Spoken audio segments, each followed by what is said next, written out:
A family has wondered who killed 57-year-old Jeanette Wilton. Wilton was found dead in the Flint River near her Saginaw home on February 22, 2003. All these years later, someone finally faces charges. The Michigan State Police 3rd District reopened the unsolved case in 2021 thanks to new DNA analysis technology. They were able to find the person they believe is responsible for killing Jeanette Wilton. 47-year-old Jason Cabello was arraigned inside a Saginaw courtroom on Tuesday. He's facing sexual assault and murder charges in connection to the death of 57-year-old Jeanette Wilton.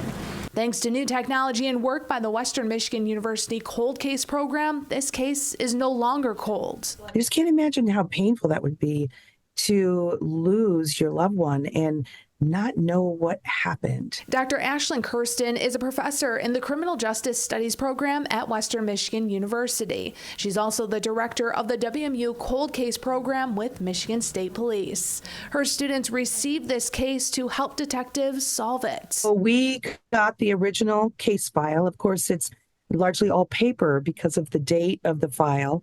The students organized it and worked closely with detectives from the 3rd District. They took all the information and made a PDF document. Detectives were then able to use it in the field and do searches in the documents. They did things that created a timeline of the day of Jeanette's murder.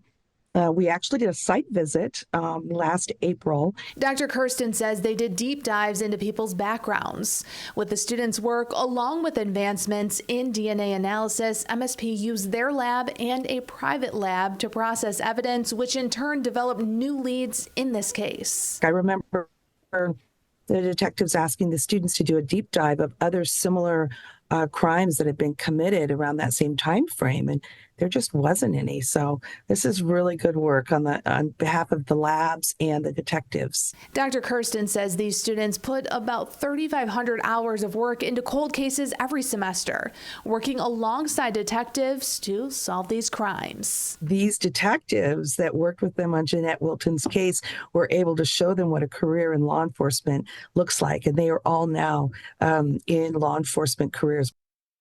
If convicted, Cabello faces a life sentence. He's due back in court on Tuesday. The Wilton case was referred to the Michigan Attorney General's office in September. They reviewed the evidence and brought forth the charges. The office declined my request for an interview.